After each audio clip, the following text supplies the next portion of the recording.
Hey everybody, so this is my PowerPoint presentation on Ethiopia. So some basic information about Ethiopia. It's located on the Horn of Africa, as you can see in this image here. Some neighboring countries are Sudan, South Sudan, Eritrea, Somalia, Kenya, and Djibouti. There's about 426,400 square miles in Ethiopia, which is roughly 2 times the size of Texas.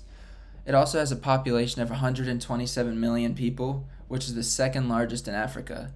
There's also 77 different ethnic groups, each with their own language, which I'll show you later on has caused some conflict in the nation. Also, the capital is Addis Ababa, and Ethiopia is one of the only African nations that's never been colonized by a European power, and it's not because they didn't want to, but they were occupied by Italy after World War II. So the economy of Ethiopia, it's ranked 63rd in the world with a GDP of 156 billion nominal. Also has a purchasing power parity of 393.85 billion. Also, the nominal GDP per capita is 1,226 US dollars. However, around 20% of people in Ethiopia live in extreme poverty, which is under $1.90 a day.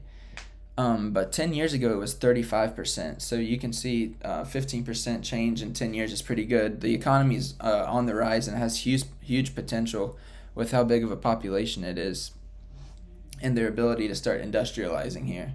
So the main industry here is agriculture, but they're moving into industry and services, as you can see here with these percentages. So the Ethiopian National Defense Force is the name of the military in Ethiopia. There's 126,000 active personnel. They have a defense budget of 1.8 billion. They're made up of 3 branches: the ground force, air force, and the navy. And their commander-in-chief, similar to how ours is the president, theirs is their prime minister, Abiy Ahmed.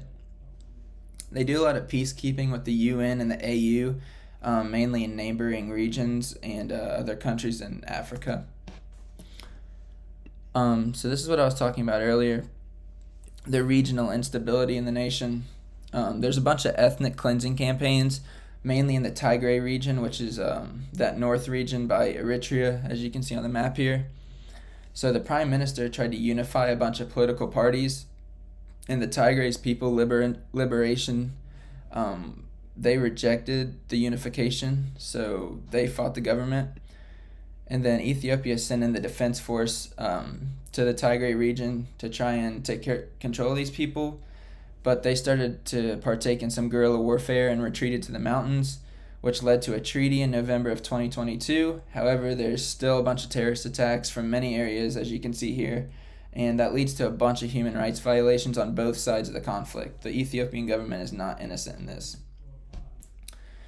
And then international alliances. So the Ethiopia was one of the founding members of the United Nations in 1945, also a founding member of the African Union with a strong peacekeeping power in the Horn of Africa.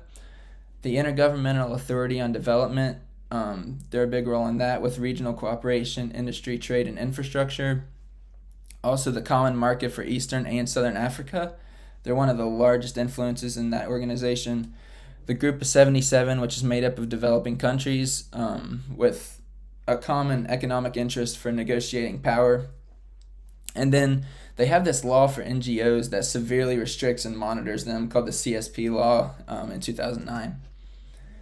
And then we have some environmental issues. So with this overpopulation, well, I won't say overpopulation, but big population with a huge industry in agriculture leads to overworking of the land, a lot of deforestation, which leads to soil erosion, and then irregular water patterns, which starts to affect other neighboring countries. And then climate change definitely doesn't help this, especially for a country that's already prone to droughts and floods already. So they're super vulnerable to climate change, especially because 80% of the people in the nation depend on agriculture. The government's done some things to take care of this, mitigating the problem, especially with the Green Legacy Initiative, which plans to plant 20 billion seedlings by 2025, I believe. They also have done a $40 million plan with the World Bank on cutting carbon emissions. And that's about all I got on Ethiopia.